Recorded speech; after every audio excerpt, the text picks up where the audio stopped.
ঈসা রূহুল আলাইহিস সালাম ওই খাদেমকে বললেন, এ বাবা খাদেম, তুমি আমার হাত ধরো। খাদেম ঈসা নবীর হাত ধরলো। ঈসা আলাইহিস সালাম বিসমিল্লাহ বলে নদীর পানিতে পা রাখলেন। আমার ভাইজানেরা, শক্ত জায়গায় চললে যেমন ভাবে চলা যায়, ওইভাবে নদীর পানির উপর দিয়ে ঈসা রূহুল আলাইহিস সালাম খাদেমের হাত ধরে ওই বিরাট বড় নদীটা পার হয়ে গেলেন। তানাদের পা ভিজল না। খাদেম অবাক হয়ে গেল। ঈসা আলাইহিস সালাম বললেন, এ বাবা খাদেম, সম্পর্কে হযরতে আলী হচ্ছে চাচতো ভাই, কিন্তু নবীজি ফাতেমার সঙ্গে হযরতে আলীর বিয়ে দিয়েছে। তার মানে ভাইজির সঙ্গে চাচার বিয়ে, এই সম্পর্ক হলো না। কিন্তু ও জামানায় জায়েজ ছিল, তাই হয়েছিল। এ জামানায় জায়েজ আছে নাকি? নেই। ও জামানায় ঘোড়ার গোশত খাওয়া জায়েজ ছিল, এ জামানায় ঘোড়ার গোশত খাওয়া হারাম। আমার ভাইজানেরা, এই জন্য চাচাজির সঙ্গে ভাতিজার বিয়ে হয় না। আপনাদের এই গ্রামটা কি বাজিতনগর? তো এই গ্রামের একটা ঘটনা ঘটেছিল মনে অনেক আগে, আমি তখন ফুরপুরা শরীফে পড়তাম। একটা মহিলাকে মার্ডার করে দিয়েছিল। তারপরে ও জামানার মুখ্যমন্ত্রী বুদ্ধদেব ভট্টাচার্য এসেছিল। হ্যাঁ, এরকম একটা ব্যাপারটা ছিল না? এই গ্রামটাই তো আমার ভাইজানেরা। তো সেই পত্রিকার কথা আমার মনে আছে, তাতে লিখেছিল যে একজন লোক একজন মহিলাকে বিবাহ করতে চেয়েছিল। ঘটনা আপনারা ভালো জানেন, আমি পেপারে যেটা পড়েছিলাম সেটা বলছি। তো যাকে বিয়ে করতে চেয়েছিল সে সম্পর্কে ভাইজি হয়। কথা কি ঠিক? হ্যাঁ। আর যে বিয়ে করতে চেয়েছিল সে কিন্তু চাচা সম্পর্কে হতো। এটা ঠিক বললাম না ভুল বললাম? ভুল নাকি? ঠিক না ভুল বলেন না? ও এরকম পানা একটা আর কি। যাই হোক, এখন এই চাচাজি আর ভাতিজার বিবাহ কিন্তু হয় না, কিন্তু ও জামানায় জায়েজ ছিল। আদম নবী জামানায় ভাই বোন বিয়ে করা জায়েজ ছিল। তো হযরতে আলী রাদিয়াল্লাহু আনহু ইনি হলেন এমন একজন ব্যক্তি যিনি হলেন আল্লাহ তাআলার কাবা বাইতুল্লাহর ভিতরে তানার জন্ম। জোরে বলেন সুবহানাল্লাহ। আপনার আমার জন্ম হয় নানির বাড়ি, নাই নিজের বাড়ি, নাই হসপিটালে, নাই নার্সিং হোমে। আর হযরতে আলীর জন্ম হচ্ছে কাবা বাইতুল্লাহর ভিতরে। সুবহানাল্লাহ বলেন। হযরতে আলী রাদিয়াল্লাহু আনহুর আম্মা, ওনার নাম হলো হযরতে ফাতেমা বিনতে সাদ।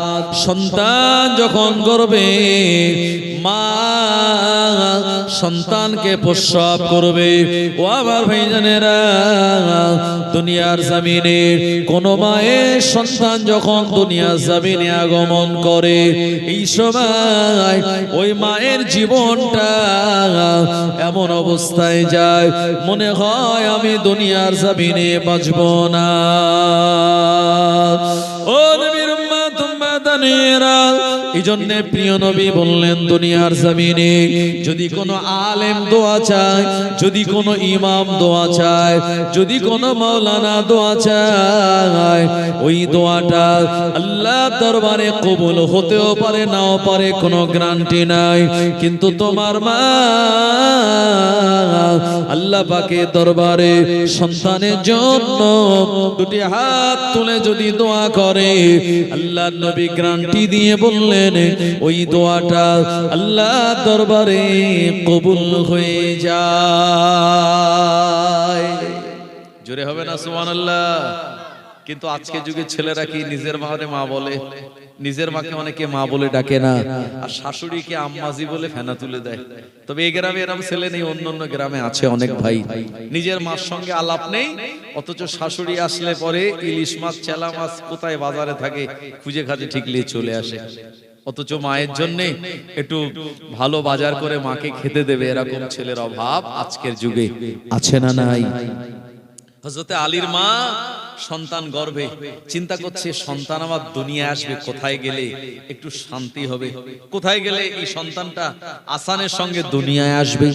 তো আলীর মা, আলী হুজুরের মা কাবা বাইতুল্লাহর কাছে গিয়ে বলছে, আল্লাহ তুমি কাবা বাইতুল্লাহর মালিক, সন্তান আমার পেটে এখন দুনিয়ায় আসবে, আল্লাহ আমার সাহায্য করার মতো কেউ নেই, আল্লাহ এ কথাটা যেই বলেছে আল্লাহ পাকের কাবা বাইতুল্লাহর দরওয়াজা খানা এমনি এমনি খুলে গেল।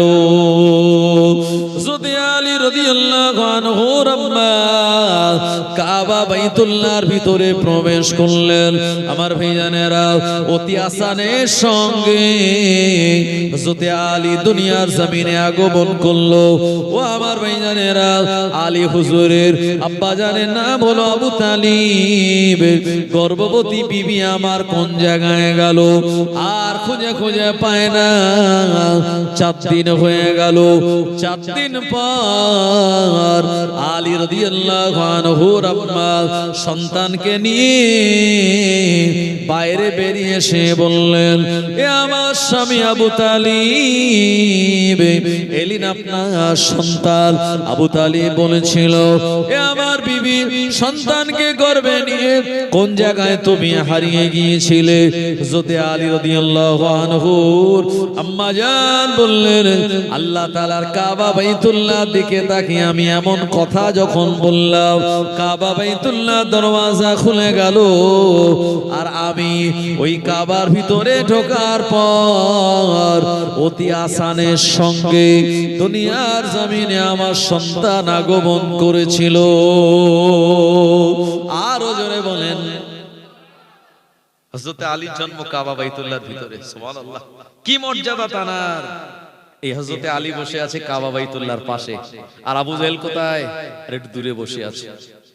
একটা ফকির, মনে আছে তো যেটা বলছিলাম, একটা ফকির, সে ভিক্ষা নেওয়ার জন্য আবু জেহেলের কাছে হাত পেতেছে। Abu Jahl, please help me, আমায় একটু সাহায্য করো। আবু জেহেল কিন্তু বিরাট বড় লোক, টাকার কোনো অভাব নেই। আর দুনিয়াতে যারা আল্লাহরে মানে না, আল্লাহর সঙ্গে বিরুদ্ধাচরণ করে, আল্লাহ তাদের টাকা পয়সা ধন দৌলত বেশি করে দেয়। দুনিয়া আল্লাহ তাদের বেশি করে ভরিয়ে দেয়, আখেরাতে তাদের কিচ্ছু বাকি থাকে না। আর যারা আল্লাহকে মানে, নামাজ কালাম পড়ে, সরাসরিয়ত মানে, আল্লাহ তাদের অভাবের ভিতরে রাখেন। আল্লাহ যত অভাব দেবেন তত আল্লাহ আল্লাহ নাম আপনি বেশি বলবেন। আর টাকা পয়সা যেই হয়ে যাবে আল্লাহরে ভুলে যাবেন। এই জন্য আল্লাহ যাকে ভালোবাসে, আল্লাহ চায় আমার বান্দা অভাবে থেকে আমাকে আল্লাহ বলে ডাকুক, আর আমি আল্লাহ তাতেই রাজি আর খুশি। মরে যাওয়ার পরে আল্লাহ দয়ার জান্নাত দিয়ে দেয়। জোরে বলেন না সুবহানাল্লাহ। এই জন্য গরিবদের কোনো টেনশন নেই, যাদের বেড়ার দরওয়াজা কোন রকম দড়ি দিয়ে বেঁধে রাতের বেলা নাক ডেকে ঘুমায়। আর যারা বড় লোক ভাই, সিসি ক্যামেরা, বড় বড় কলপসেবল গেট, দরজার মধ্যে আবার ক্যামেরা, কেউ একবার এসে কলিং বেল টেপলে আগে দেখে এক চোখ দিয়ে আমার শত্রু না বন্ধু, তারপরে দরওয়াজা খোলে। কথা ঠিক কি না? রাতের বেলা যদি ইঁদুর সানসেট থেকে একটা কিছু ফেলে দেয়, এভাবে মনে হয় আমার বাড়ি ডাকাত পড়েছে। আর গরিব মানুষটা তার এরকম চিন্তা করে না, তারা জানে যে ইঁদুর একটু মাঝে মাঝে জ্বালাতন করে, কিছু করার নেই, ওসব ইঁদুর। আমার ভাইজানেরা, তো আবু জেহেলের কাছে হাত পেতেছে, আমায় কিছু দাও। আবু জেহেল অনেক বড় লোক, সে বলল, আমি তোমায় কিচ্ছু দেব না, কারণ তার মনটা কুলির আঁটির মতো ছোট্ট। আবু জেহেলের হৃদয় নেই, মনটা খুব ছোট। আর হযরতে আলী রাদিয়াল্লাহু আনহু কাবা বাইতুল্লাহর পাশে বসে আছে। আবু জেহেল বলে, ফকির, ওখানে যে আলীর কাছে যে, আলী তোমায় অনেক কিছু দেবে। ফকিরটা চলে গেল। হযরতে আলী রাদিয়াল্লাহু আনহুর কাছে হাত পেতে বলল, ও আলী, অনেক দিন খাওয়া হয় না, আমি ক্ষুধার্ত, আমায় কিছু দান করুন। হযরতে আলী রাদিয়াল্লাহু আনহু গরিব মানুষ বাবা, এক বেলা খাওয়া খায়, 3 বেলা খাওয়া হয় না। হযরতে আলী রাদিয়াল্লাহু আনহু চিন্তা করে, ও রব্বুল আলামিন, আল্লাহ, ফকিরটাকে যদি আমি কিছু দিতে না পারি, বেচারার মনটা খারাপ হয়ে যাবে, মনটা খারাপ করে বিদায় নেবে। আর যদি দিয়ে দেই, মনটা তার ভালো হয়ে যাবে, কিন্তু দেওয়ার মতো তো কিচ্ছু নাই। চিন্তা করছে, আল্লাহ কি দেব? মন তো বড় অনেক, যাদের মন বড় আল্লাহ ঠিক একটা ব্যবস্থা করে দেয়। হযরতে আলী ফকিরটাকে বললেন, তোমার হাত একটু আমার দিকে বাড়াও তো। ফকির হাত বাড়িয়ে দিল। হযরতে আলী কি কয়েকবার পড়ে ফকিরের হাতে ফু দিয়েছে। যেই ফু দিয়েছে, বলছে যে তোমার হাতটা মুঠো করো। তো ফকির হাত মুঠো করেছে। হযরতে আলী বলছে, তোমার হাতের মধ্যে কিছু এসেছে? বললে, হ্যাঁ এসেছে। বলল, কি? এখন খোলার দরকার নেই, সোজা বাড়ি চলে যাও।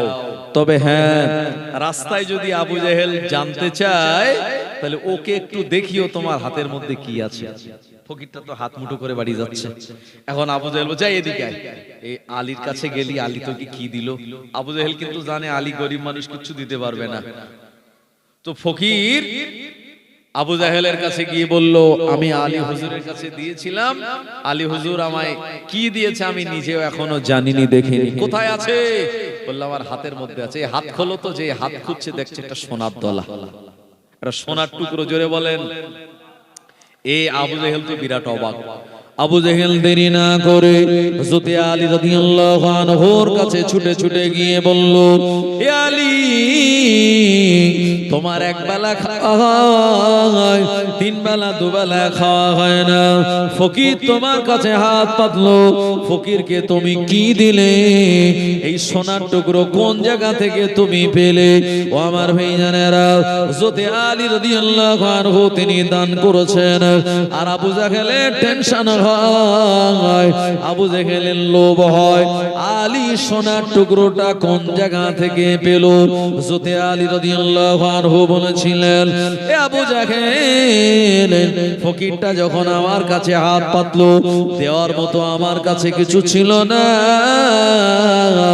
এ সময় আমি আমার প্রিয় নবী মুহাম্মদুর রাসূলুল্লাহ সাল্লাল্লাহু আলাইহি ওয়াসাল্লাম তানার শানে তিনবার দুরূদ শরীফ পড়ে আমি ফকিরের হাতে ফু দিয়েছি। যা হয়েছে সব আল্লাহ তাআলার পক্ষ থেকেই হয়েছে। আরো জোরে বলেন সুবহানাল্লাহ। আলী হুজুর ফকিরের হাতে ফু দিয়েছে, আর হাতে সোনার টুকরো দলা চলে এসেছে। আচ্ছা বলুন, কি পড়ে ফু দিয়েছিল? দুরূদ শরীফ। আচ্ছা আমরা যদি পড়ে ফু দেই কাজ হবে? সকাল থেকে সন্ধ্যা পর্যন্ত দিলেও কাজ হবে না। তার মানে কি দুরূদ শরীফের দাম কমে গেল?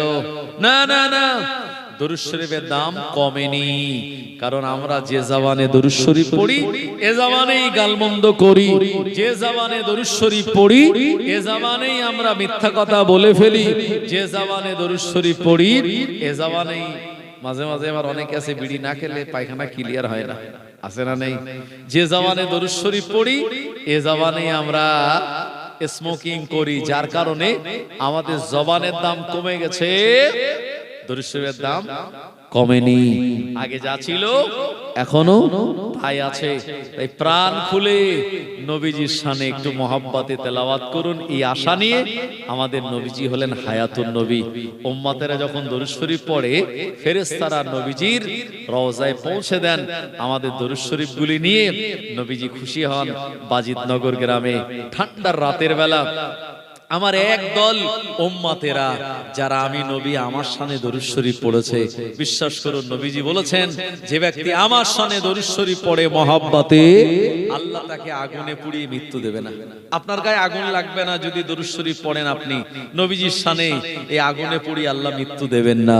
নবীজির শানে যদি দরুদ শরীফ পড়েন আল্লাহ আপনার নৌকা ডুবি করে ওই আপনার পানিতে ডুবিয়ে মৃত্যু দেবেন না।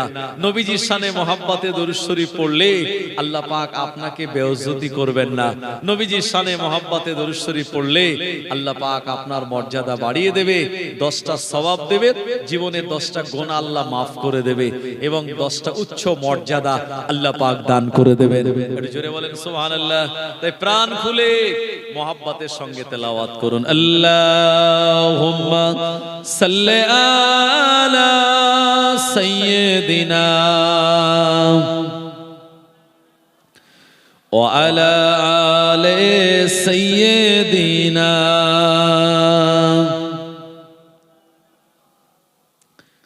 চাঁদটাকে দেখে সুন্দর বলি, রসুলের চেহারাটা আরো সুন্দর।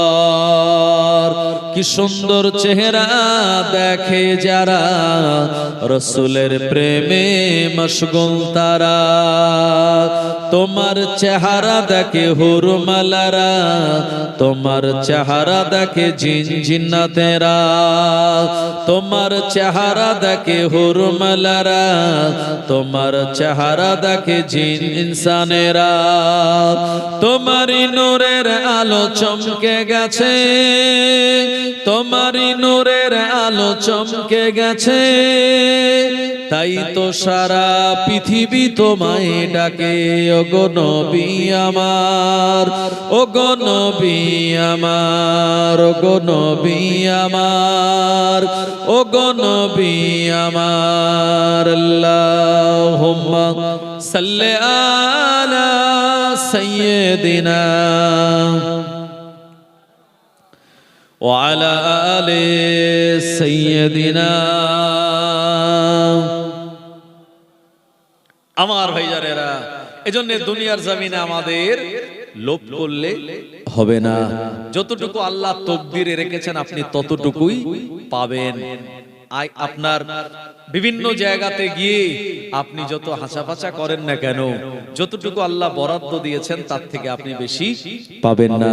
আর যতদিন আল্লাহ আপনার দানা পানি দুনিয়াতে রেখেছেন, ওই একটা দানা শেষ হওয়ার আগে আল্লাহ আপনাকে ডেকে নেবেন না। আর খাদ্য খোরাক দুনিয়ায় আমাদের যতটুকু বরাদ্দ, ওটা শেষ হয়ে গেলে আল্লাহ আমাদের দুনিয়া জমিনে রাখবেন না। তাই বিদায় আমাদের সবাইকে নিতে হবে। আমার ভাইজানেরা, যে মসজিদে আজান হয় ওই মসজিদেই আমাদের ইন্তেকালের পর আমাদের নামটা অ্যানাউন্স হবে কি হবে না ভাই? জি, একদিন তোমারি নাম মসজিদে হবে এলান, একদিন তোমারি নাম মসজিদে হবে এলান। তৈরি থেকো, তৈরি রেখো কবরের মাল সামান, একদিন তোমারি নাম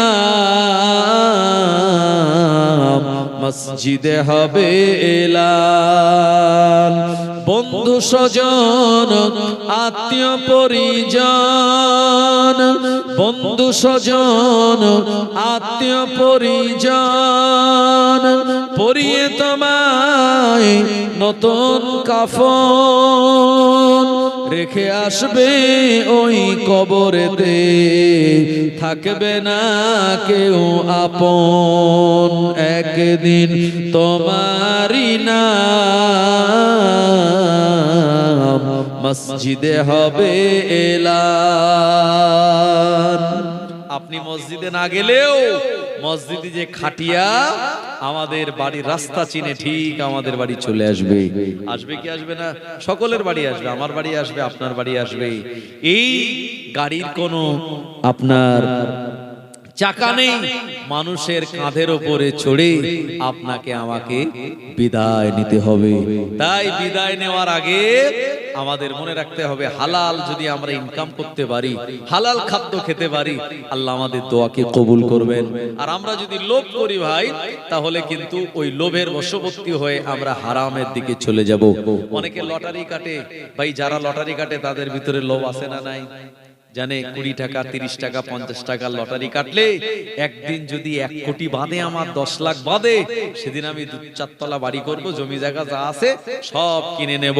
দেখা যায় লটারি কাটতে কাটতে কাটতে কাটতে তার জীবনটাই শেষ হয়ে যায়, টাকা তার পাওয়া হয় না। এজন্য লোভের কারণে তার কিন্তু সব ভিটে মাটি পর্যন্ত চাটি হয়ে যায়, আছে না নাই? এজন্য লটারি কাটা হলো হারাম। মুসলমানের ছেলেরা হালাল টাকা ইনকাম করে, অনেকে আছে লটারি কাটে হারাম হারাম ভাবে। আমার ভাইজানেরা, জওয়ান যুবকরা, আপনাদের বলবো, জীবনে কোনোদিন লটারির টিকিট বাড়ি তুলবেন না। লটারি কাটলে আপনার বাড়ি আল্লাহ উন্নতি দেবে না, আয় উন্নতিতে বরকত হবে না, সন্তানাদির বিভিন্ন রকম বিপদ আপদের ভিতরে পড়ে যাবেন। এই লটারি থেকে আল্লাহ আপনাদের সবাইকে আমাদের হেফাজত করুক। একটু জোরে বলেন আল্লাহুম্মা আমিন। আমার ভাইজানেরা, জওয়ানেরা, যুবকেরা, নবী ঈসা আলাইহিস সালাতু সালাম, তার নাম শুনেছেন আপনারা? ঈসা নবী কি ইন্তেকাল করেছেন? এখনো জীবিত আছে? জি, আছে না নাই? এখনো জীবিত আছে। আল্লাহ পাক তাকে আসমানে তুলে রেখেছেন, আখিরি জামানায় আবার পাঠাবেন। ঈসা নবীর জামানার একটা ঘটনা শুনুন। এখন ঈসা আলাইহিস সালাতু সালাম একদিন আল্লাহ দ্বীন প্রচার করার জন্য উনি ওনার একজন খাদেমকে নিয়েছেন। খাদেম মানে যে সঙ্গী হয়ে একটু খেদমত করবে, সাথে সঙ্গে যাবে। কারণ কথায় আছে একায় বোকা, দুইয়ে পাট, তিনে গন্ডগোল, চারে হাট। একা হলে বোকা বোকা লাগে, আর দুই হলে পাট হয়, আর তিন হলে গন্ডগোল হয়, আর চারে হাট হয়। তো কোন জায়গায় আমরা যখন যাই, দুইজন মিলে যাই, দুই বন্ধু মিলে যাই। ঈসা নবী একজন লোককে নিলেন খাদেম হিসাবে, আর তিনটে রুটি বানালেন, নিয়ে এই ব্যাগের ভিতরে তিনটে রুটিকে রেখে আর খাদেমের হাতে ব্যাগটা ধরালেন, তুমি ব্যাগটা ধরে আমার সঙ্গে সঙ্গে চলো। তো ঈসা আলাইহিস সালাম খাদেমকে নিয়ে যাচ্ছেন, যেতে যেতে যেতে যেতে অনেক রাস্তা পেরোলেন। পার হওয়ার পরে ঈসা নবীর খুব খিদে লেগেছে। তো বললে, খাদেম বাবা, ওই ব্যাগের ভিতর থেকে দুটো রুটি বার করো তো। তো খাদেম দুটো রুটি বার করেছে, একটা ঈসা নবী খেলেন, আর একটা ঈসা নবী তার খাদেমকে দিলেন। দুজন মিলে দুটো রুটি খেলেন। খাওয়ার পরে পেটটা একটু তাজা হলো, আলহামদুলিল্লাহ বলে আল্লাহ শুকরিয়া আদায় করে আবার রাস্তা চলছেন। যেতে যেতে অনেকটা রাস্তা যাওয়ার পর আবার ক্ষুধা লাগলো। ঈসা নবী বলছেন, এ বাবা খাদেম, আমার ব্যাগের ভিতরে আর একটা রুটি আছে, বার করো তো। খাদেম ব্যাগ খুলে বলছে, হুজুর রুটি তো আর নেই, রুটি তো আর নেই, ওই দুটোই ছিল, খেয়ে নিয়েছি তো, আবার কোথায় রুটি? ঈসা নবী চিন্তা করছে, সর্বনাশ, রুটি নিয়ে আসলাম বাড়ি থেকে তিনটে, আমি নিজে হাতে ব্যাগে ঢোকালাম, দুটো তো খেলাম, তাহলে হিসাব অনুযায়ী আর একটা থাকবে। ভাবলাম দুজন মিলে অর্ধেক অর্ধেক করে খাবো, আর খাদেম বলছে রুটি আর নেই। হুজুর তখন বুঝতে পেরেছে, এ বেটা রুটিটা চুরি করেছে, এ বেটা রুটিটা চুরি করেছে, কারণ আমি তো ব্যাগ আর অন্য কারোর হাতে দেয়নি। ঈসা নবী বলছেন, এ বাবা খাদেম, বলো না রুটিটা কোথায়, কে নিয়েছে? খাদেম বলছে, হুজুর আমি জানি না। ভাই আমরা তো আম মানুষ, আর ঈসা নবী একজন আল্লাহর নবী, যে নবীর আব্বা ছিল না, যে নবী আব্বা ছিল না, খালি মায়ের গর্ভে ফেরেশতা ফু দিয়েছেন মুখে, আল্লাহ তার থেকে ঈসা নবীকে দুনিয়াতে বানিয়েছেন। এইজন্য ঈসা নবীর লাকাব হলো ঈসা রূহুল্লাহ। সুবহানাল্লাহ বলেন। ঈসা আলাইহিস সালাম বলছেন, এ খাদেম, আরে তুমি আমার এই রুটিটা কোথায় কি করলে? খাদেম বলছে, হুজুর আমি জানি না, একজন নবী তো চোখ ধরার টেকনিক দেখেন। আল্লাহ নবী ঈসা রূহুল্লাহ আলাইহিস সালাম রাস্তা দিয়ে যাচ্ছেন আমার ভাইজানেরা। যেতে যেতে বিরাট বড় একটা জঙ্গল পড়লো। ওই জঙ্গলের চারপাশে অসংখ্য ছোট ছোট হরিণগুলি তারা ঘুরে ঘুরে বেড়ায়। ঈসা আলাইহিস সালাম একটা হরিণকে ডাক দিয়ে বললেন, এ হরিণ আমার কাছে চলে আয়। আল্লাহর নবীর আহ্বান শুনে ওই হরিণের বাচ্চাটা ছুটে ছুটে ঈসা আলাইহিস সালামের কাছে চলে আসলো। ও আমার ভাইজানেরা, ঈসা আলাইহিস সালাম হরিণের বাচ্চাটাকে ধরে নিয়ে ওনার কাছে যে ছুরি ছিল, ওই ছুরি দিয়ে বিসমিল্লাহ আল্লাহু আকবার বলে জবাই করে দিয়েছে। ও নবীর উম্মতেরা, জঙ্গল থেকে কিছু শুকনো কাঠ জোগাড় করে ওই গোশতটা রানে থানে করে আর আগুনে পুড়িয়ে নিয়ে হরিণের গোশতটা ঈসা নবী নিজে খেলেন আর খাদেমকেও খাওয়ালেন। দুইজনে যখন খাদ্য খাওয়া হয়ে গেল, ঈসা নবী হরিণের হাড় হাড্ডি গলি একটা দস্তরখানের উপরে রাখলেন। আমার ভাইজানেরা, খাওয়া দাওয়া যখন শেষ হয়ে গেল, ঈসা আলাইহিস সালাম ওই হাড় হাড্ডিকে লক্ষ্য করে বললেন, কুম বিইজনিল্লাহ, আল্লাহর হুকুমে জিন্দা হয়ে যা। এ কথা বলার সঙ্গে সঙ্গে হাড় হাড্ডি জোড়া লেগে গোশত তৈরি হয়ে মাংস হয়ে আর চামড়া হয়ে হরিণের বাচ্চাটা জিন্দা হয়ে যায়। সুবহানাল্লাহ বলেন। গোশত খাওয়া হয়ে গেছে, পেটও ভরে গেছে, হাড় হাড্ডির দিকে চেয়ে বলেছেন, কুম বিইজনিল্লাহ, আল্লাহ জিন্দা করে দিয়েছে হরিণের বাচ্চাকে। হরিণের বাচ্চা লাফাতে লাফাতে জঙ্গলে যেখানে ঘাস খাচ্ছিল আবার সেখানে চলে গেল। এখন ঈসা নবীর খাদেম যে ছিল এরকম বিরাট একটা ঘটনা দেখে, অবাক ঘটনা দেখে সে তো অবাক। ঈসা আলাইহিস সালাম বললেন, এ বাবা খাদিম, যে আল্লাহ রাব্বুল আলামিন মরা হরিণকে জিন্দা করে দিল, হাড় হাড্ডি থেকে হরিণ বানিয়ে দিল, ওই আল্লাহ তাআলার কসম করে বলি, একবার তুমি বলো আমার ব্যাগের ভিতরে যে রুটি ছিল ওই রুটিটা কে নিয়েছে? খাদেম বলল, হুজুর আমি জানি না।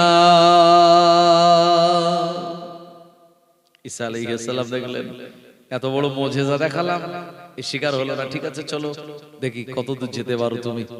এখন ঈসা আলাইহিস সালাম আবার রাস্তা দিয়ে যাচ্ছেন, যেতে যেতে সামনে একটা বিরাট বড় নদী, নদীটা পার হয়ে ওপারে যাবেন, না নৌকা আছে না ব্রিজ আছে, কিচ্ছু নাই। আল্লাহ নবী ঈসা রূহুল আলাইহিস সালাম ওই খাদেমকে বললেন, এ বাবা খাদেম, তুমি আমার হাত ধরো। খাদেম ঈসা নবীর হাত ধরলো। ঈসা আলাইহিস সালাম বিসমিল্লাহ বলে নদীর পানিতে পা রাখলেন। আমার ভাইজানেরা, শক্ত জায়গায় চললে যেমন ভাবে চলা যায় ওইভাবে নদীর পানির উপর দিয়ে ঈসা রূহুল আলাইহিস সালাম খাদেমের হাত ধরে ওই বিরাট বড় নদীটা পার হয়ে গেলেন। তানাদের পা ভিজল না। খাদেম অবাক হয়ে গেল। ঈসা আলাইহিস সালাম বললেন, এ বাবা খাদেম, অবাক হওয়ার কিছু নাই, এটা আল্লাহ পাকের কুদরত।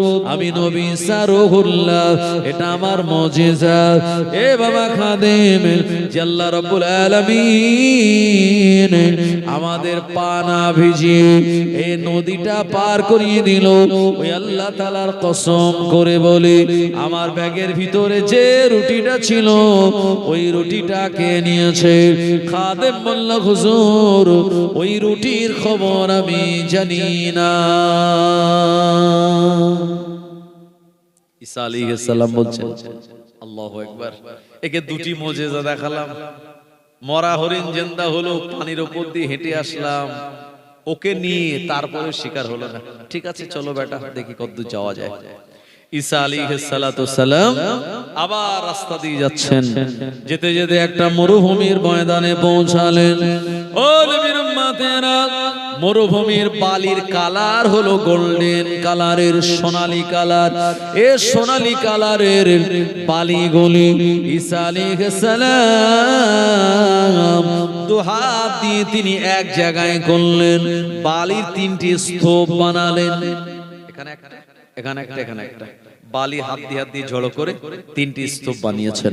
বানানোর পরে আল্লাহ রাব্বুল আলামিনের দরবারে দোয়া করে বললেন, ও রাব্বুল আলামিন, আল্লাহ পাক আপনি বড় শক্তিমান। ইন্নাল্লাহা আলা কুল্লি শাইইন কাদির, আল্লাহ আপনি সব ক্ষমতার মালিক। আল্লাহ এই বালিগুলিকে আপনি সোনার দলা বানিয়ে দিন। ঈসা আলাইহিস সালামের দোয়া আল্লাহ পাকের দরবারে কবুল হয়ে গেল। ও তিনটি সোনার বালির দলা তিনটি সোনার দলায় পরিণত হয়ে গেল। জোরে বলুন, তিনটে বালির স্তূপ, তিনটে এখন সোনার দলা। খাদেম তো বিরাট অবাক।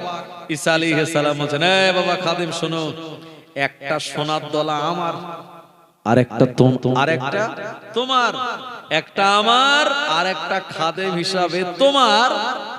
আর একটা কাজ জানো, আমার এই ব্যাগ থেকে আমার না বলে যে রুটিটা চুরি করেছে আর একটা সোনার দলা তার।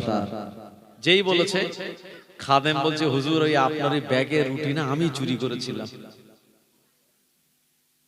চিন্তা করেন, এ মরা হরিণ জিন্দা হলো, নদীর উপর দিয়ে পা না ভিজিয়ে পার হলেন, তখন রাজি হয়নি। যেই বলেছে একটা সোনার দলা আমার আর একটা তোমার, আর একটা যে রুটি চুরি করেছে তার। খাদেম বলছে, হুজুর আমি রুটি চুরি করেছিলাম।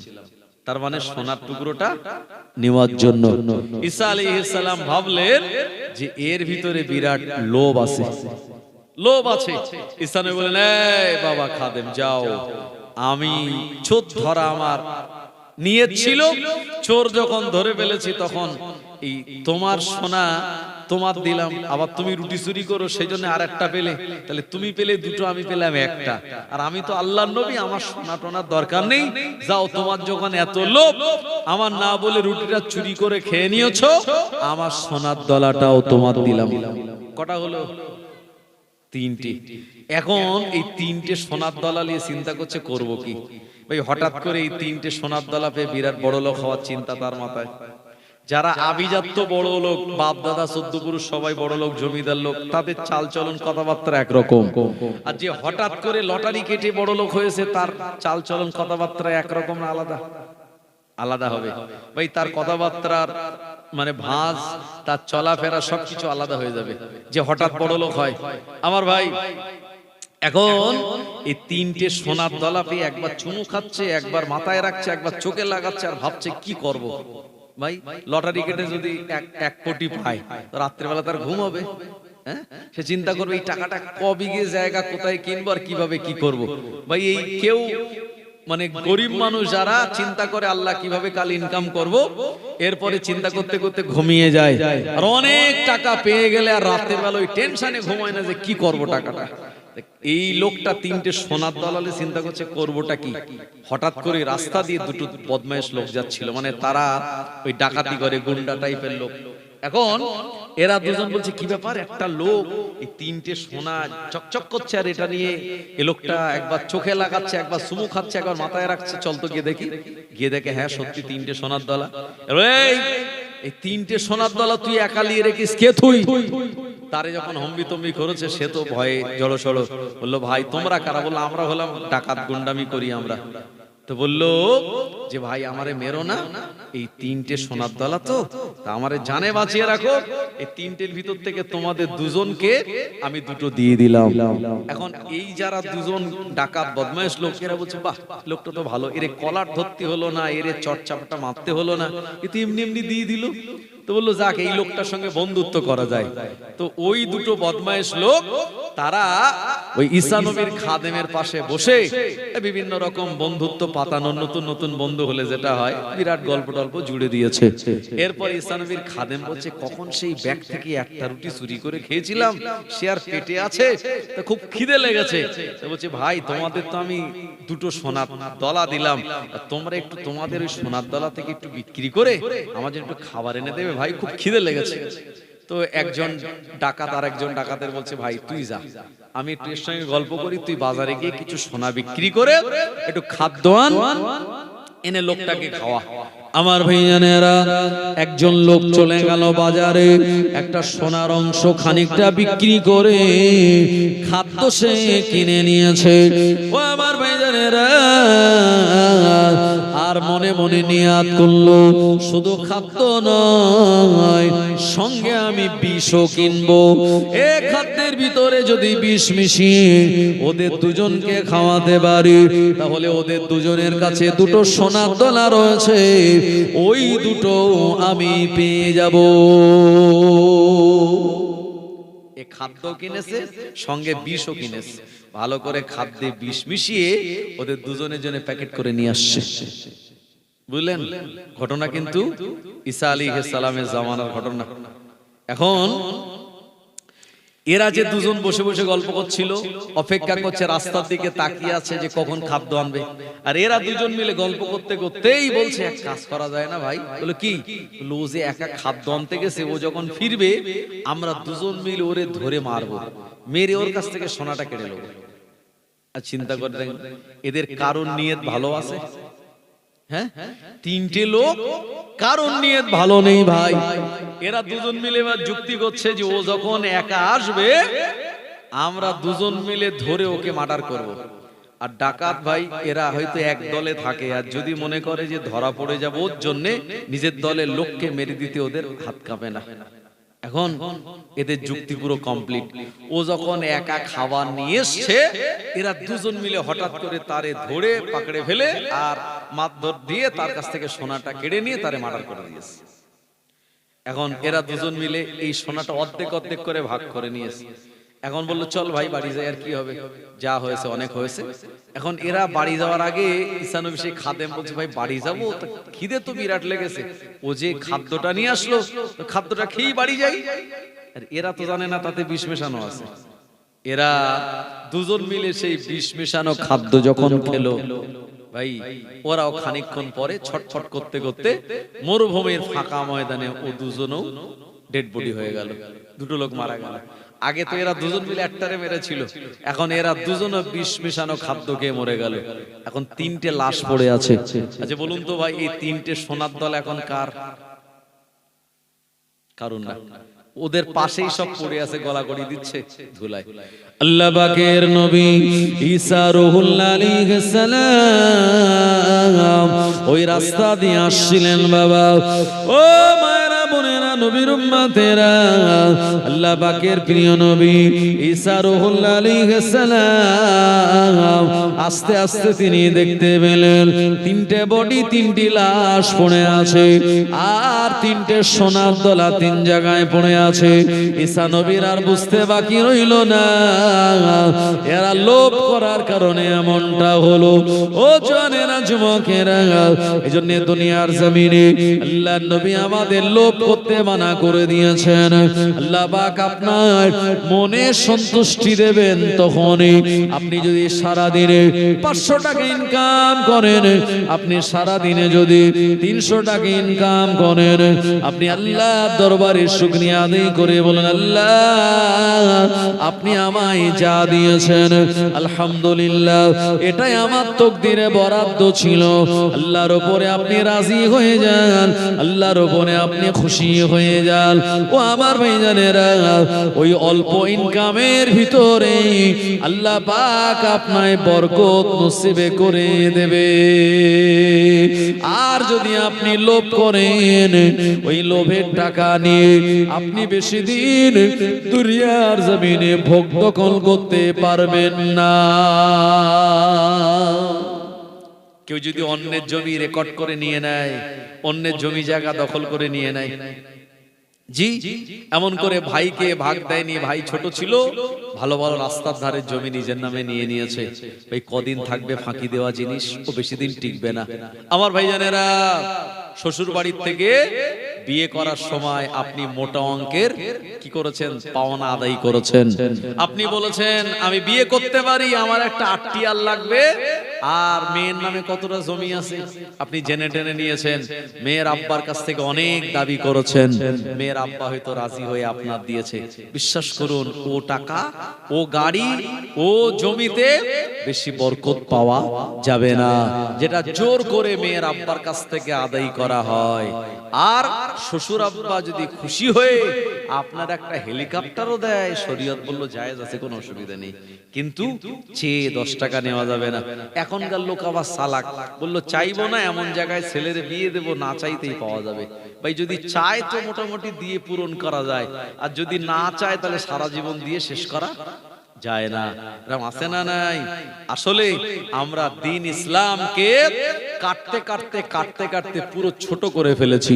একটা গল্প আছে না, এক মুরব্বি সে বাজার থেকে একটা পায়জামা কিনে এনেছে, পায়জামা। এই মুরব্বি একটা ডায়লগ কদিন খুব ভাইরাল হলো না? হ্যাঁ, হয়েছে না হয়নি? বাংলাদেশের একটা হুজুর আছে বুঝলেন, খুব রাগী হুজুর। সে হুজুরের নিয়ম হলো যে আমার মজলিসে যে একবার বসবে আর সহজে উঠে যেতে পারবে না, যদি উঠে যায় তাহলে শুধুমাত্র ইস্তেঞ্জার জন্য উঠে যেতে পারে। তো যদি ইস্তেঞ্জা মানে পেশাব লাগে তাহলে আঙুল দেখাবে, এক দেখাবে তার মানে পেশাব, আর 2 দেখালে তার মানে এটা টয়লেটে যাওয়ার ব্যাপার। বলে যেতে হবে হুজুরকে, না বলে গেলে উঠে যাওয়া যাবে না। আমাদের এখানে যেমন কোনো অসুবিধা নাই, যার ইচ্ছা হচ্ছে জলসায় আসছে, যার ইচ্ছা হচ্ছে না সে উঠে চলে যাচ্ছে। কথা ঠিক কিনা? এরকম আছে না নাই আমার ভাইজানেরা? তবে আপনারা যারা এখানে কষ্ট করে বসে আছেন, আল্লাহ পাক আপনাদের ভালোবেসেছেন বলেই এই জান্নাতের বাগানে বসেছেন আপনারা। হতে পারে কয়েকদিন আগে এখানে ধান চাষ হয়েছে, কিন্তু এখানে যখন কোরআন ও হাদিসের কথাবার্তা আলোচনা হচ্ছে, যতক্ষণ আলোচনা হবে এটা জান্নাতের বাগান, আর এই জান্নাতের বাগানে আল্লাহ পাক আপনায় বসিয়েছেন, মানে এটা বিরাট বড় একটা সৌভাগ্য আমার ভাইজানেরা। এখন আমি আপনাদেরকে যে কথা বলছিলাম, এ দুনিয়ার জমিনে দুনিয়ার জমিনে আপনি চেয়ে নিতে পারবেন না। যদি আপনাকে শক করে দেয় তাহলে সেক্ষেত্রে নেওয়ায় কোনো অসুবিধা নাই। এখন আমরা এগুলি মানি না এবং শরীয়ত না মানতে মানতে আমরা খুব ছোট করে দিয়েছি। তো সেই হুজুরের নিয়ম হলো যে ওই জলসায় বসলে হুজুরকে না বলে উঠে যাওয়া যাবে না। এক বয়স্ক মানুষ সে বেচারা উঠে যাচ্ছিল, তারে দেখে হুজুর বলেছে, এই মুরব্বি মুরব্বি মুরব্বি মুরব্বি। এইটা বলাতে ইউটিউবাররা ধরে এত ভাইরাল করে দিয়েছে, আমেরিকায় পর্যন্ত চলে গেছে। কদিন বাচ্চারাও খুব চালিয়েছে মুরব্বি মুরব্বি বলে। কথা ঠিক কিনা ভাই? এখন এক মুরব্বি সাহেব, আসলে মুরব্বি শব্দটা হলো আরবি শব্দ, যার অর্থ হলো সম্মানীয়। আমরা বলি খাজা গরিবে নওয়াজ, এই খাজা শব্দটা হচ্ছে কি ফার্সি শব্দ, যার অর্থ হলো সম্মানীয়। আর মুরব্বি আরবি শব্দ, যার অর্থ হলো সম্মানীয়। আমরা আরবি ভাষার ভিতরে কত ভাষা ব্যবহার করি। এই যে আমরা কলম বলি, এটা আরবি ভাষা। আমরা নামাজ বলি, এটা হলো ফার্সি ভাষা, নামাজের আরবি হলো সালাত। আমরা রোজা বলি, রোজা হলো ফার্সি ভাষা, রোজার আরবি হলো সিয়াম। আমার ভাইজানেরা, এরকম আরবি ভাষা বাংলাতে অনেক আছে, দলিল, আইন, আদালত, হাকিম, হুকুম, সব আরবি ভাষা এগুলি। আমার ভাইজানেরা, এখন এই মুরব্বি সাহেব একটা বড় পায়জামা কিনে এনে দেখছে পরে যে এক বিগত পরিমাণ কেটে ছোট করতে পারলে তাহলে ঠিকঠাক হবে। এখন মুরব্বি তার 4টে ছেলে, এখন বড় বৌমারে বলছে, বৌমা আমি একটা বাজার থেকে পায়জামা কিনে এনেছি, পায়জামাটা একটু এক বেগত কেটে একটু ছোট করে দেবে। তো বড় বৌমা বুঝতেই পাচ্ছেন এখনকার বৌমারা কেমন, সহজে শ্বশুর শাশুড়ি মানতে যায় না। তো বললো, আমার এখন সংসারে অনেক কাজ, আমার সময় নেই। তো শ্বশুর মশাই ওই পায়জামাটা দড়িতে ঝুলিয়ে রেখেছে। রাখার পরে মেজো বৌমার কাছে গিয়ে বলছে, ও মেজো বৌমা কোথায় গো? তো বললো, আমি কাজে আছি।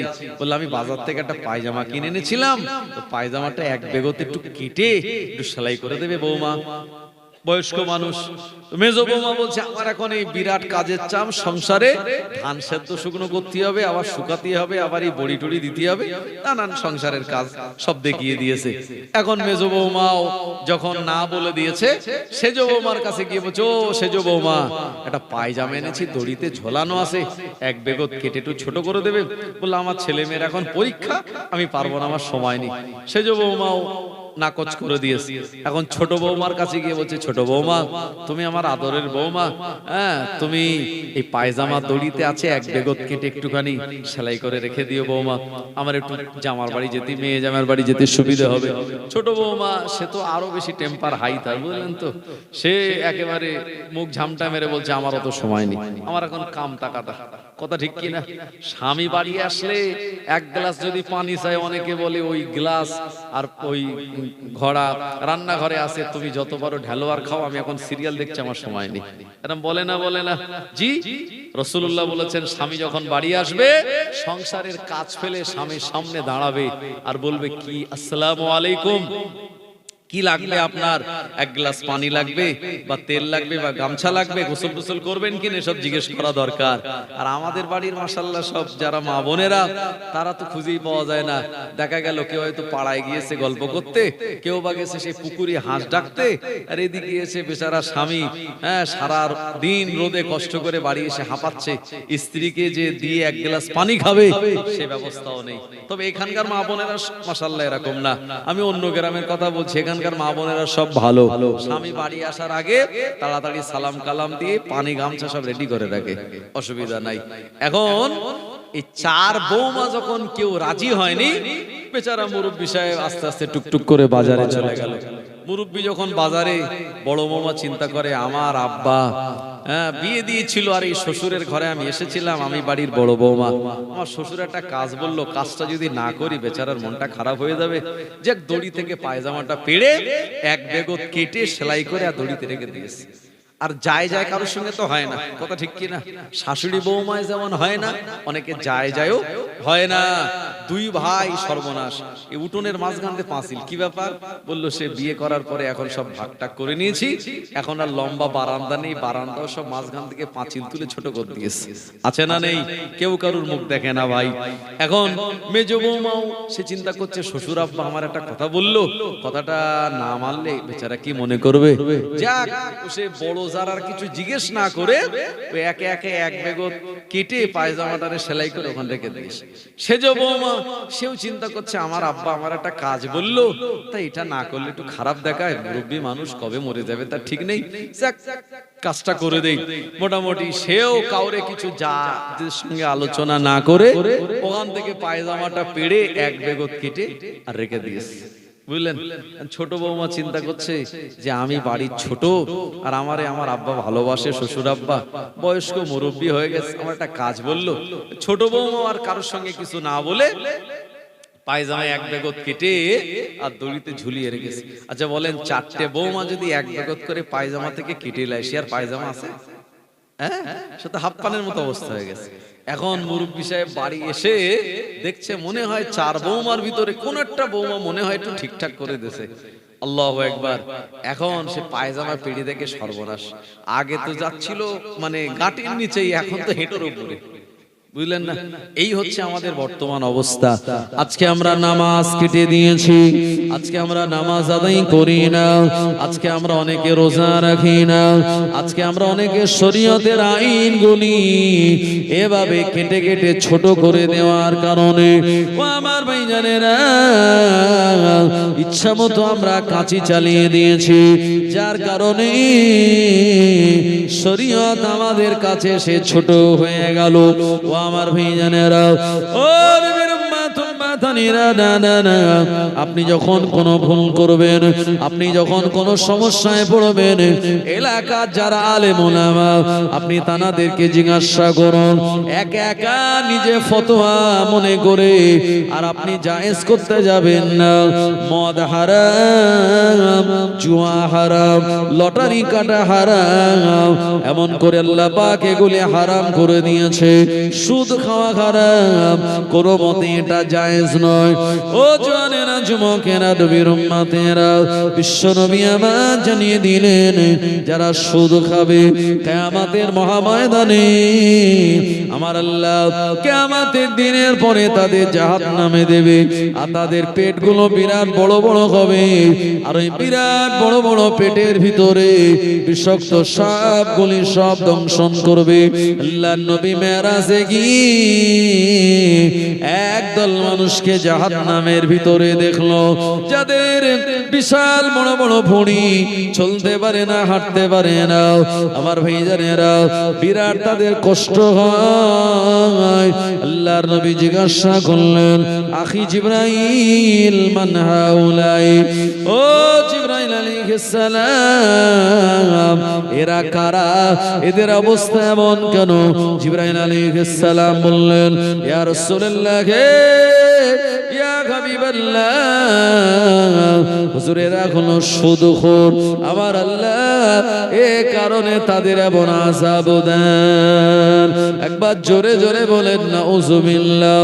ও নবীর উম্মত উম্মতানিরা, এ দুনিয়ার জমিনে লটারি কাটা হারাম, এমন করে তাবা খেলা হারাম। নবী আমার শুনিয়ে দিলেন, যারা তাবা খেললো তারা যেন শুকরের হাত দিয়ে নিজের হাতকে রঞ্জিত করলো। ও নবীর উম্মত উম্মতানিরা, আল্লাহ পাক কোরআন মাজিদে শুনিয়ে দিলেন, ও আজতানিবু কাওলা যুর, মিথ্যা থেকে তোমরা বেঁচে থাকো। মিথ্যা হলো সব থেকে বড় পাপ। একটা মিথ্যা কথা বললে ওটা চাপা দিতে গেলে আরো 10টা মিথ্যা কথা বলা লাগে। না না না, মিথ্যা থেকে তোমরা যদি দূরে থাকো, আমার আল্লাহ তোমাদের জবানে জিকির আমার আল্লাহ তিনি কবুল করে নেবেন। প্রিয় নবী আমার শুনিয়ে দিলেন, একজন মুসলমান আর একজন মুসলমানের উপরে হক হলো 6টা। 1 নম্বরে ইউসাল্লিমু আলাইহি ইজা লাকিয়াহু, যখন দেখা হবে তখন সালাম দেওয়া।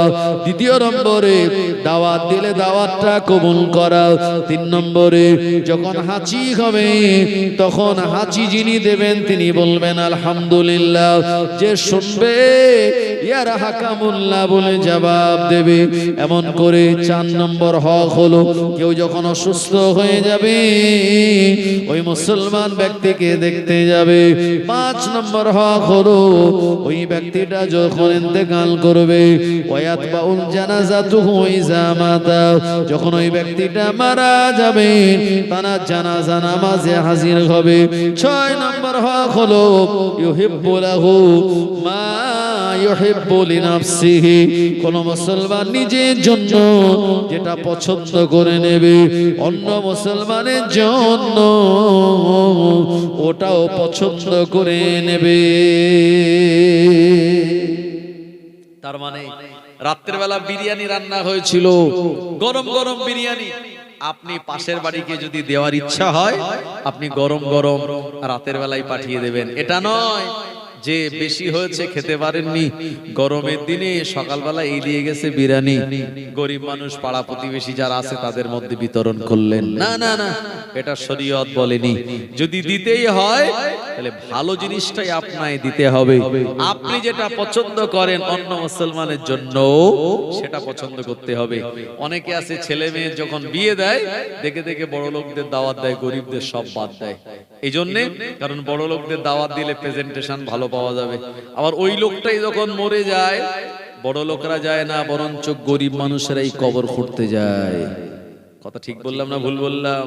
আমার ভাইজানেরা, জওয়ানেরা, যুবকেরা, অনেকে আছে ছেলে মেয়ের বিয়ে দিয়েছে, অনেক বিরিয়ানি বেশি হয়েছে, কি হবে রে, গরিব লোকগুলো দিয়ে দে। তখন আর বিরিয়ানি সেই বিরিয়ানির মতো নেই, চাল সব ভেঙে গেছে, হালকা পানি টানি উঠে গেছে, এরকম অবস্থায় দিলেন। রাসূলুল্লাহ বলেন এটা মুসলমানের পরিচয় নয়। যখন দিতে হবে ভালো জিনিসটাই দিতে হবে। এখন এক গ্রামে একটা কৃপণ বাস করে, শুনছেন আমার কথা? একটা কৃপণ বাস করে। এখন কৃপণ মানে খুব কৃপণ, সে খাসির গোশত কিনে এনেছে বাজার থেকে। 1 কেজি খাসির গোশের দাম কত? প্রায় 700 টাকা। বিবিকে বলেছে ভালো করে রান্না বান্না করো, আমি এশার নামাজ কালাম পড়ে এসে খাবো। বিবি খাসির গোশ ভালো করে আদা রসুন দিয়ে মিট মশলা দিয়ে সুন্দর করে রান্না করলো, করে রান্না করে রেখে দিয়েছে। এখন এক বিড়াল এসে সেই খাসির গোশের হাড়িতে মুখ দিয়েছে। দেখতে পেয়েছে স্ত্রী, স্বামী কিন্তু জানে না, স্বামী তো নামাজ পড়তে গেছে। এখন স্ত্রী বলছে সর্বনাশ, এই এত দামি খাসির গোশ আর এই বিড়ালেতে মুখ দিল। যদি আমি আমার স্বামীকে বলি যে বিড়ালে মুখ দিয়েছিল তাহলে সে গরু মারা পাঁচন বের করবে না, আমারে এক রাখবে না। আর যদি না বলে খাইয়ে দে সেও তো বিপদ, যদি স্বামীর আবার কিছু হয় সে তো জ্বালা আমারই হবে, আমার লিয়ে দৌড়দৌড়ি করতে হবে।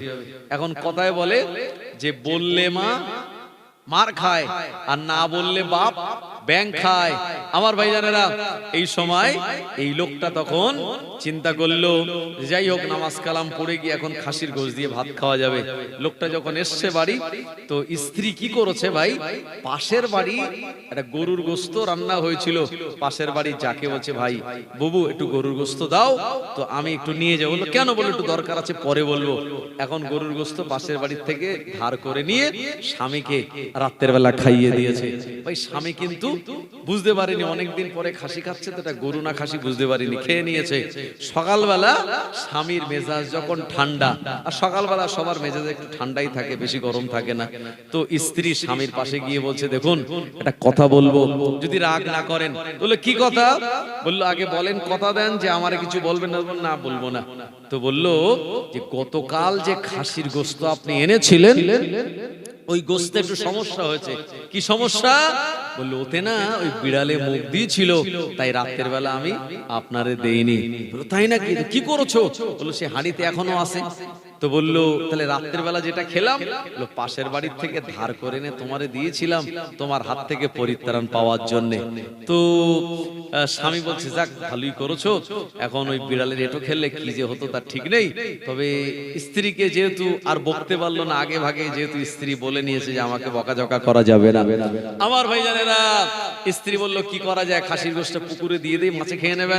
তো বাড়িওয়ালা বলছে না না না, 700 টাকা কেজি খাসির গোশ কেউ পুকুরে দেয়?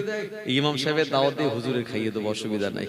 কারণ ইমাম সাহেব যখনই আসে ভালো মন্দ কিছু জোগাড় করতে পারেনি। আর অনেকে আছে ইমাম সাহেবের খাওয়াতে চায় না, কথা ঠিক কিনা? মসজিদে 50 টাকা 100 টাকা মাসে চাঁদা, তাই অনেকে দেয় না। অনেক গ্রামে যাই জলসায়, তারা বলে হুজুর একটু বলবেন দিনই 50 টাকা করে বাড়ি বাড়ি চাঁদা ইমাম সাহেবের মাইনে দেওয়ার জন্য, সেই 50 টাকা 6 মাস দেয় না। বাকি আছে মক্তবে 30 টাকা মাইনে, সেও দেয় না। আমার ভাইজানেরা, মসজিদের কোটোয় অনেকে দেয় ছেঁড়া টাকা, যেটা দোকানে নেয় না, ওই টাকাটা মসজিদের কোটোয় ফেলে দেয়। যে 1 টাকার লোক ফকিরও নেয় না, 1 টাকার কয়েন মসজিদের কোটোয় দেয় অনেকে। এই গ্রামে নেই, অন্য অন্য এলাকায় আছে ভাই, অন্য অন্য জায়গাতে বলে। তো যাই হোক, এখন এই বাড়ি ওয়ালি উনি বলছেন ইমাম সাহেবের খাওয়াবে, বলছে হ্যাঁ। এখন সেই দিন কি ইমাম সাহেবকে বলছে হুজুর আজকে দুপুরবেলা আমার বাড়ি আপনার দাওয়াত। হুজুর বলছে দাওয়াত তো ছিল না, হঠাৎ করে বললো হুজুর একটু ব্যবস্থা করেছে আপনার জন্য, তো আপনি যাবেন। এখন যথারীতি ইমাম সাহেব দুপুরবেলা যখন খেতে গেছে, মাশাআল্লাহ সুন্দর এই মাটন, তো এই খাসি দেখে ইমাম সাহেব চিন্তা করছে আল্লাহ, এই মানুষটা তো কৃপণ লোক, কোনোদিন গরুর গোশত ভালো দাম দিয়ে কেনে না, আর খাসির গোশত এনেছে, ব্যাপার কি? যাই হোক, ইমাম সাহেব বিসমিল্লাহ বলে আল্লাহর নাম দিয়ে চালিয়ে দিয়েছে। এখন ইমাম সাহেব খেয়ে চলে গেছে, আল্লাহ পাকের রহমতে কিছু হয়নি, কোনো রোগ টোক আর হয়নি। এই কথাটা 1-1.5 মাস পরে লোকটা, বাড়িওয়ালাটা চায়ের দোকানে বলেছে। আর চায়ের দোকান তো ভাই খবরের চ্যানেল, কি সারাদিন পরে সন্ধ্যাবেলা চায়ের দোকানে গিয়ে বসলে ওই চ্যানেলে খবর পাওয়া যাবে যে গ্রামে কি হয়েছিল, হ্যাঁ, কার মেয়ে কোথায় গেছে, কার ছেলে কি করেছে, সব খবর চায়ের দোকানে চলে। কিন্তু কথা ঠিক কিনা ভাই? হ্যাঁ, রাগ করছেন নাকি আমার কথায়? আমি কিন্তু একদম টাটকা কথা বলছি, যেগুলি হয়।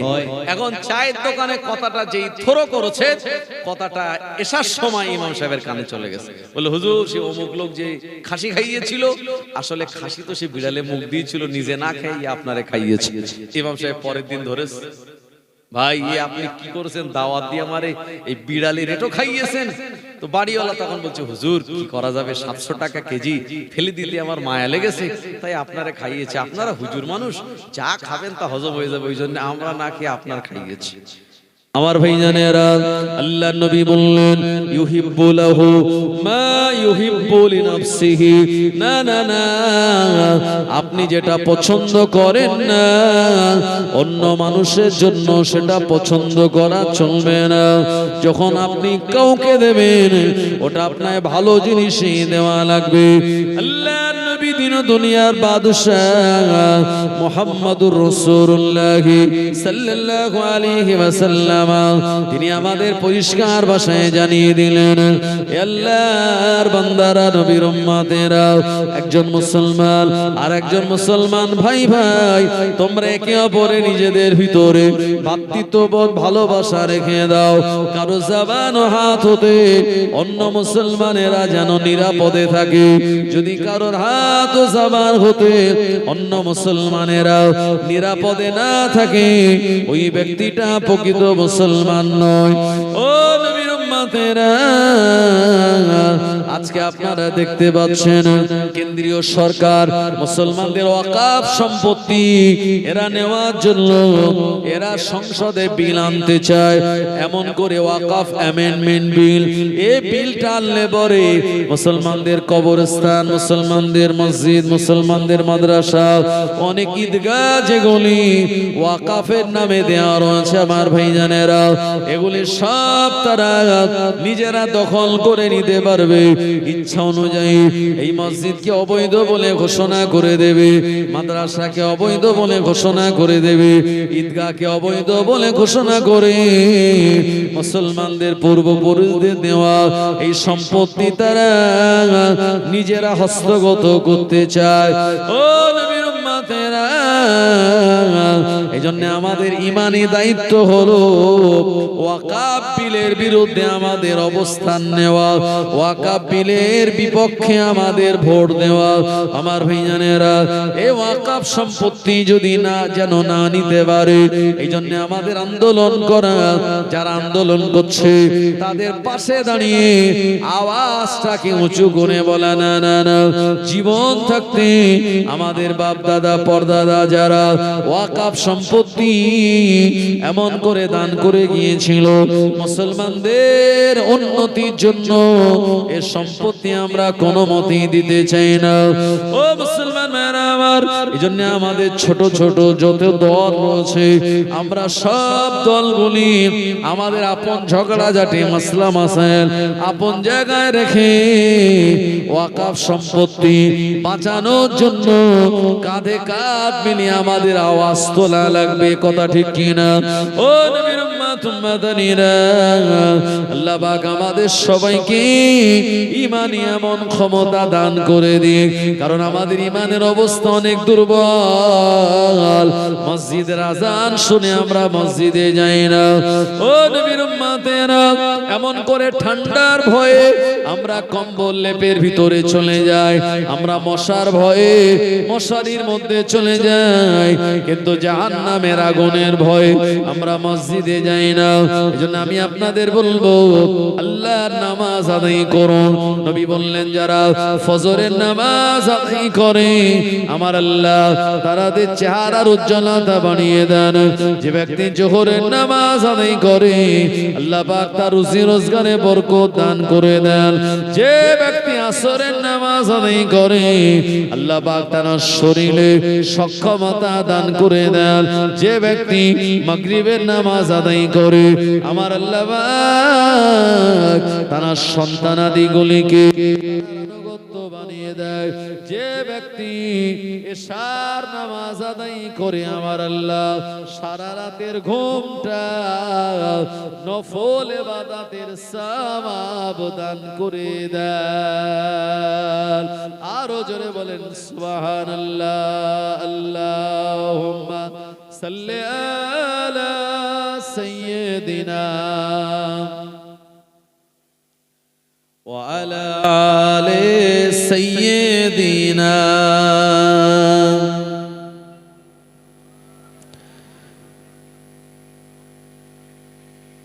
एक दिन हम भी मदीने जाएंगे,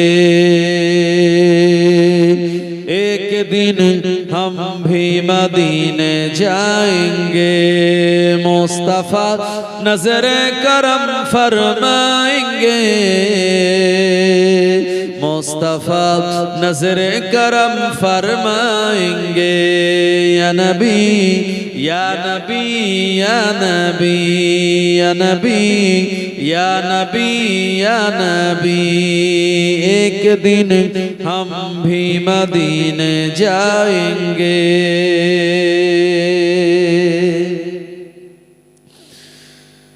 सो रही हूँ बस इस उम्मीद पर, सो रही हूँ बस इस उम्मीद पर,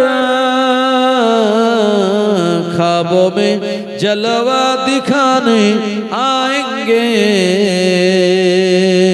ख्वाबों में चेहरे दिखाने आएंगे, मुस्तफा नजर करम फरमाएंगे, मुस्तफा नजर करम फरमाएंगे। या नबी या नबी या नबी या नबी या नबी या नबी, साक़ी कौसर करम फरमाएंगे, साक़ी कौसर करम फरमाएंगे, हम पिएंगे ओ पिलाते जाएंगे,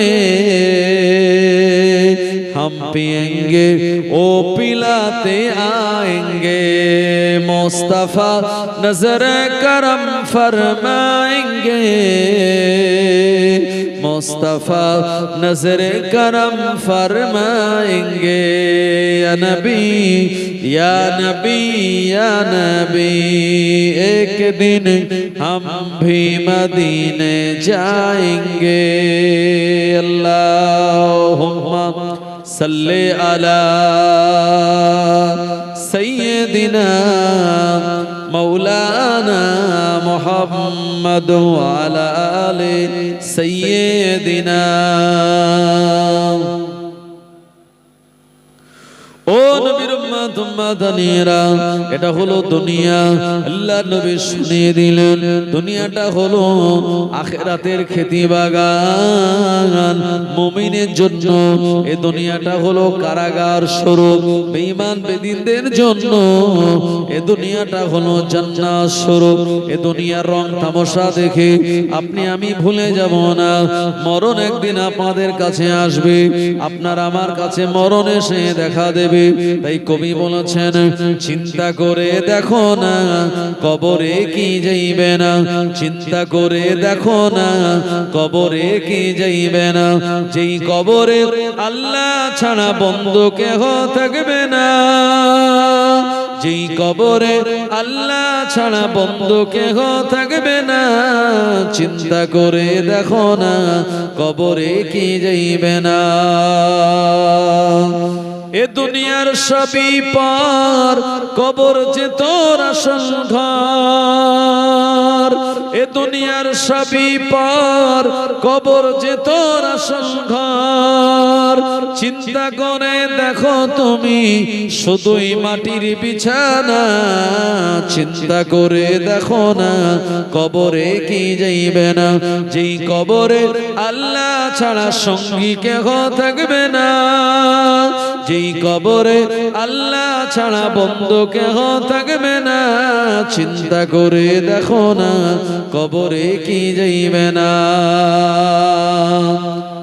আজান কানে শুনিয়া কেমনে থাকো ঘুমায়া, আজান কানে শুনিয়া কেমনে থাকো ঘুমায়া। কবরের আযাবের কথা একটু স্মরণ করো না, চিন্তা করে দেখো না কবরে কি যাইবে না। যেই কবরে আল্লাহ ছাড়া বন্ধু কেহ থাকবে না, যেই কবরে আল্লাহ ছাড়া বন্ধু কেহ থাকবে না, চিন্তা করে দেখো না কবরে কি যাইবে না। আবার ভাইজানেরা, সব ছেড়ে ছুড়ে দিয়ে আমাদের এই যে মাটির উপরে আমরা বসে আছি, এই মাটির পেটের তলায় আমাদের সবাইকেই চলে যেতে হবে। তাই একজন লোককে একটা বাঘ তাড়া দিয়েছে, লোকটা প্রাণপণ দৌড়াচ্ছে বাঘের আক্রমণ থেকে বাঁচার জন্য। দৌড়াতে দৌড়াতে সামনে একটা কুয়া দেখতে পেল, লোকটা কুয়ায় লাফ মেরেছে। এখন কুয়া থেকে পানি তোলার জন্য বালতি রশি লাগানো আছে, লোকটা ওই রশিতে ঝুলছে, রশিটা ধরে ফেলেছে, ধরে রশিতে ঝুলছে। ওদিক বাঘ ওপর থেকে গর্জন করছে, তাকে ধরতে পারছে না ধরবে বলে। লোকটা রশিতে ঝুলছে, নিচে তাকিয়ে দেখে সর্বনাশ, এই কুয়ার নিচে পানি নেই, আছে সব সাপ বিছু পোকামাকড়। লোকটা তো বিরাট ভয় লাগছে, এখন এই রশিতে ধরে ধরে ঝুলছে। হঠাৎ করে দেখতে পেল যে রশিটা ধরে ঝুলছি, ওই রশিতে একটা সাদা ইঁদুর আর একটা কালো ইঁদুর, এরা দুজন মিলে রশিটা কেটে দিচ্ছে। কটা বিপদ, তিনটে বিপদ। এখন এই সাদা ইঁদুর আর কালো ইঁদুর রশিটা ধরে কেটে দিচ্ছে। এখন হঠাৎ লোকটা দেখতে পেল ওই কুয়ার গায়ে একটা সুন্দর মৌচাক, সেখান থেকে টপ টপ করে মধু পড়ছে। লোকটা হাত পাতলো আর তাতে মধু আসলো, হাতে মধু পড়লো। মধুটা যখন গালে দিল, এত টেস্ট, এত মজা, এত স্বাদ লাগলো, ও তিনটে বিপদের কথা তার মাথা থেকে ভ্যানিশ হয়ে গেল। এটা বলেছি আপনাদেরকে মাজাজি মানে রূপক, অরিজিনাল শুনুন। যে বাঘ তাকে তাড়া দিয়েছিল, এটা হলো তার মৃত্যু। মৃত্যু আমাদের তাড়া করছে কি করে না? জি। আর যে কুয়ার নিচে সাপ বিছু ছিল, এটা কবরের আযাব। আর যে দড়িটা ধরে ঝুলছে, এই দড়িটা হলো 60, 70, 80 বছরের হায়াতের জিন্দেগির দড়ি। সাদা ইঁদুর হলো দিন, কালো ইঁদুর হলো রাত। রাত দিন যত চলে যাচ্ছে, আমাদের হায়াতের রশিটা তত বেশি দুর্বল হয়ে যাচ্ছে। আর যে মধুটা সে পান করলো, এটা দুনিয়ার টাকা, সোনা দানা, নারী, গাড়ি, বাড়ি, সবকিছু আরামায়েশ। এই দুনিয়ার মধু পান করে আমরা কবরের আযাব, আমরা মরণের কথা, আমাদের হায়াত শেষ হয়ে যাচ্ছে, আমরা সব ভুলে গিয়েছি। কথা ঠিক কিনা? আমার ভাইজানেরা, তাই দুদিন পর আল্লাহ ডাক দিয়ে দেবে। আমরা জানি না কেউ কতদিন বাঁচবো, কে কতদিন বাঁচবো আমরা কেউ জানি না। তাই আজ থেকে নিয়ত করুন, আল্লাহ আমি যা গুনাহ করেছি আর নামাজ কালাম কাজা করব না। নিয়ত করুন আল্লাহ আপনার নামাজ আদায় করব।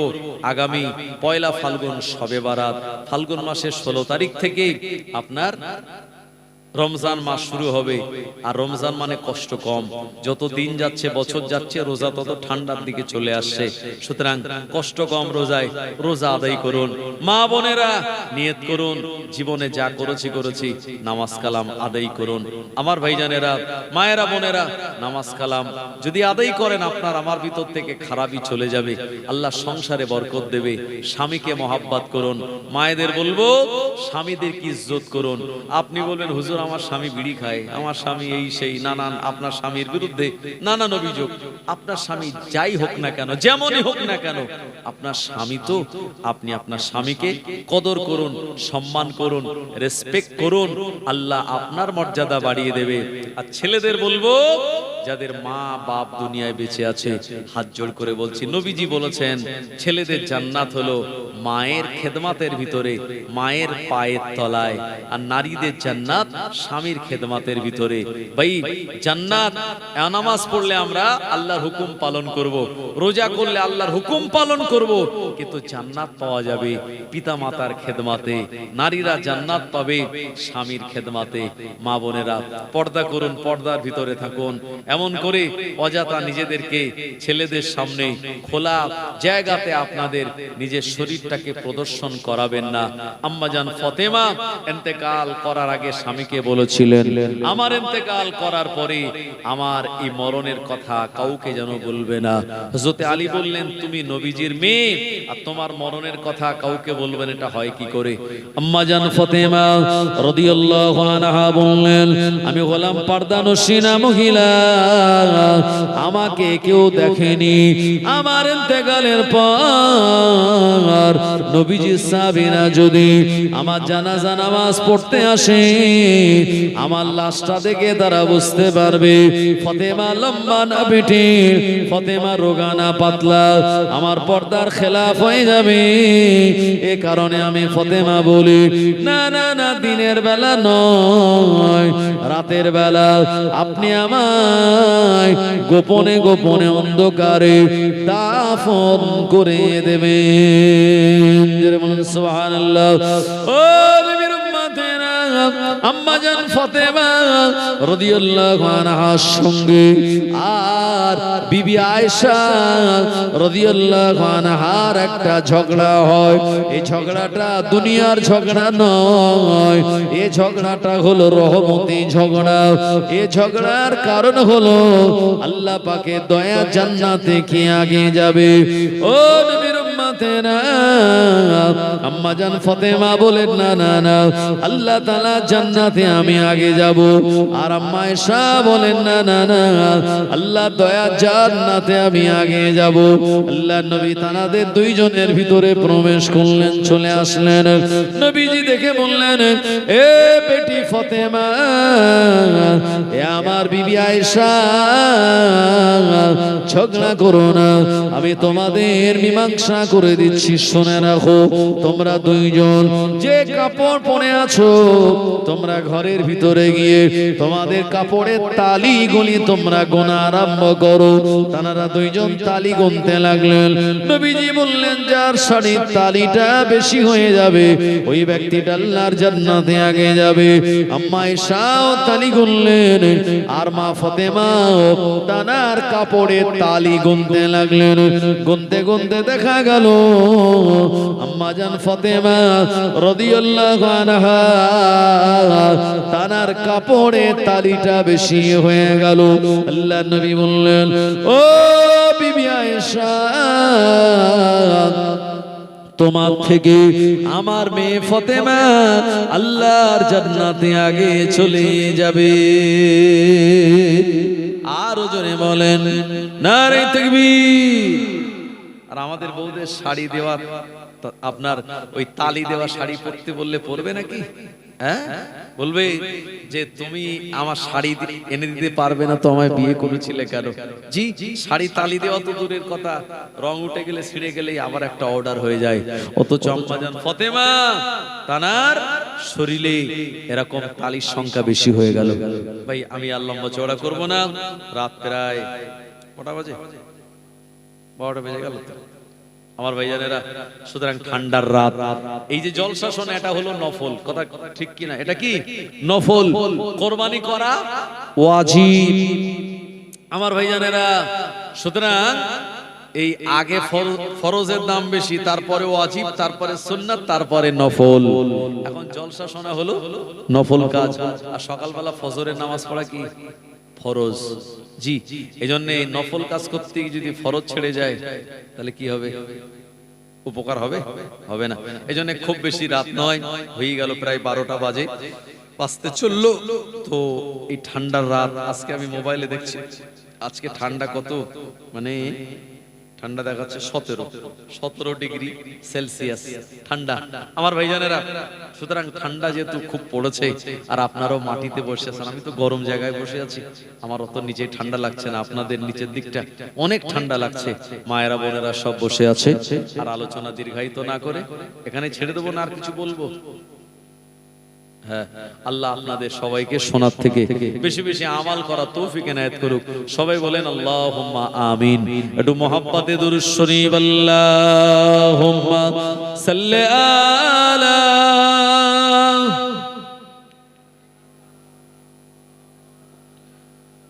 ওয়া আলা আলি সাইয়্যিদিনা।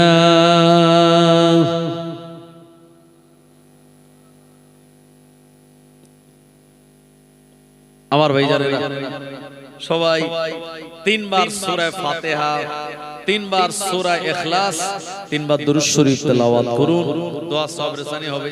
আমার আগে মাশাআল্লাহ তো কিয়াম করে দিয়েছে মাওলানা কবিরুল ইসলাম সাহেব। হ্যাঁ, আর কিয়াম করার দরকার আছে? জি, আর দরকার নেই, একবার হয়েছে তো মাশাআল্লাহ। হ্যাঁ, যেহেতু এটি মুস্তাহাসান, আমিও কিয়াম করার পক্ষে অসুবিধা নেই।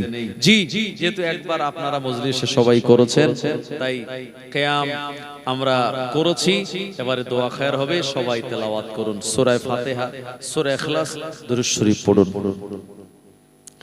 फलक पर चाँद जैसा है, नबी का नाम ऐसा है।